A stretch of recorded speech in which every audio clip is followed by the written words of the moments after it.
Ok famille, j'espère que vous allez bien. Je vais faire une petite histoire de la Côte d'Ivoire et du Burkina Faso. Vous allez comprendre réellement que l'histoire ne ment jamais. Mais il y a de ces moutons-là et ils ne veulent pas faire des recherches. Mais pas parce qu'ils ne connaissent pas la vérité. Parce qu'ils sont en train de défendre leurs propres intérêts. Ce général Babie de Makosso là, appelez-le, il va s'asseoir, il va écouter que la personne que lui-même il est en train de combattre là. Ce dernier n'a pas voulu vendre son pays. Famille, on va écouter cette vidéo et après, je vais rentrer en profondeur. On écoute. Je l'avais mis en garde.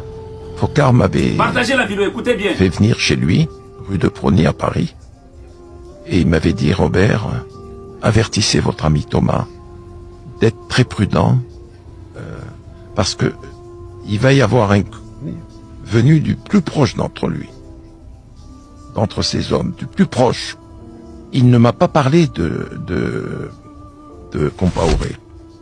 Mais j'ai su par la suite, par un des collaborateurs de Sankara, qui fut mon étudiant à la faculté de droit d'Abidjan, Ablassé Compaoré, qui n'est plus de ce monde, un garçon brillantissime. Et il m'avait dit, j'ai peur pour le patron. En parlant de Thomas Sankara, il était le conseiller personnel de Thomas Sankara. Il dit, j'ai peur pour le patron parce que j'ai le sentiment que Compaoré, appuyé par le président Houphouët-Boigny, pourrait un jour ou l'autre poser des ennuis à Thomas. Pour resituer, le président Houphouët-Boigny, c'était le président de la Côte d'Ivoire. D'accord. Donc Qui était le doyen des chefs d'État africains. D'accord. Avant Omar Bongo Ondimba. Qui faisait autorité auprès de tous les présidents africains. De tous les chefs d'État, c'était le doyen. Et c'est lui qui coiffait tous les présidents de l'Afrique. C'est Houphouët-Boigny qui a favorisé la... Vous comprenez? Ça veut dire, l'histoire nous montre que c'est Houphouët-Boigny qui a favorisé Blaise Compaoré pour faire ce sale coup à son propre frère, pour endeuiller nous, les Burkinabés. Ces jours-là, on ne peut jamais oublier ça. On ne peut jamais, de la vie au grand jamais, vous oublier ça jamais. Et vous savez, en ce moment, c'était Houphouët-Boigny qui était le maître de toute l'Afrique, qui coiffait tous les présidents. Les Français passaient par lui pour déstabiliser les pays africains. Vous comprenez?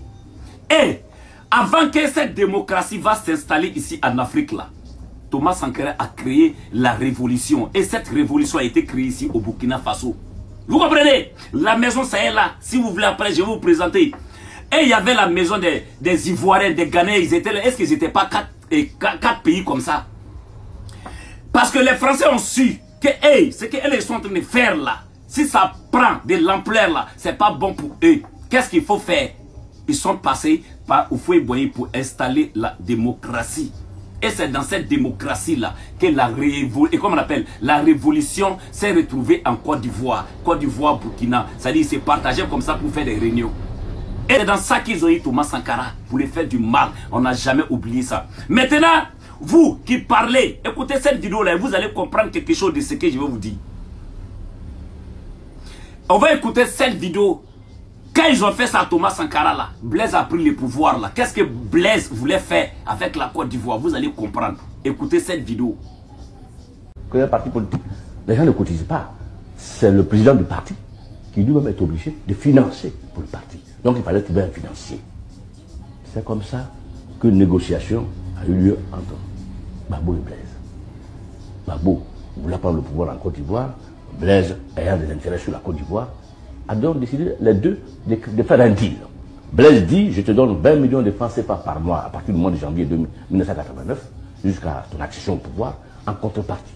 Quand tu arrives au pouvoir, accorde-moi des facilités au port de San Pedro et essaie de voir comment tu peux naturaliser les 3 millions de Burkinabés qui sont rentrés en Côte d'Ivoire depuis 1930 jusqu'à nos jours. Ceux qui ont au moins un minimum de 20 ans de séjour. Comment tu peux les naturaliser pour ne pas qu'ils reviennent au Burkina et fassent un coup d'État pour me renverser. Ça a toujours été la crainte de Blaise. Maintenant, Blaise a respecté son contrat jusqu'à l'an 2000. Il a même proposé en bonus de former des militaires ivoiriens qui, au cas où Houphouët-Boigny persistait au pouvoir, qui peuvent organiser une opération pour le renverser. Ces militaires-là, on les connaît. C'est le colonel Oulata, c'est même Dakou Dabré qui a suivi même des formations, c'est le capitaine Akapia. Tout cela, c'est sous Blaise que ces gens ont été formés. Maintenant, quand Gbagbo a pris le pouvoir, Blaise amène quelqu'un Pour la contrepartie, Blaise dit, Gbagbo dit, bon, comme laisse le temps d'attendre. C'est comme ça que nous sommes partis vers 2002. Et Blaise a reçu la rébellion au Burkina. Et quand un journaliste français est venu au Burkina pour dire, oui, mais récemment, tu as téléphoné à Chirac pour dire qu'il y avait des Burkinabés, des Ivoiriens qui sont ici, qui s'entraînent. Mais Gbagbo est ton ami. Il dit, oui, mais Gbagbo est mon ami, parce que je l'ai financé. Mais il n'a pas respecté le contrat.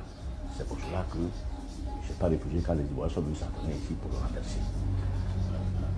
Quelqu'un est parti, le journaliste est parti à Abidjan. Ouais, Gbagbo. Blaise dit que tes frères qui sont en train de s'entraîner au Burkina Faso pour te renverser, c'est parce que tu n'as pas respecté le contrat que vous avez signé. Il dit, ah oui, mais Blaise, c'est vrai, il m'a financé, mais ce n'est pas une raison pour lui vendre la Côte d'Ivoire.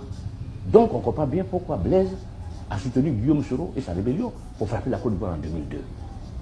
Mais il fallait que je sois au Burkina chez Blaise pour que le deal puisse avoir lieu en 1989. Parce que le problème de fond de toute action politique en Afrique, c'est le financement. Il faut avoir un État qui finance. Et Blaise a financé. Et c'est parce qu'on n'a pas respecté le contrat qui nous a envoyé la guerre. Voilà un peu sur la question de Blaise Compaoré. Famille, j'espère que vous avez bien écouté cette vidéo. Ça dit Blaise finançait Laurent Gbagbo. C'est par intérêt.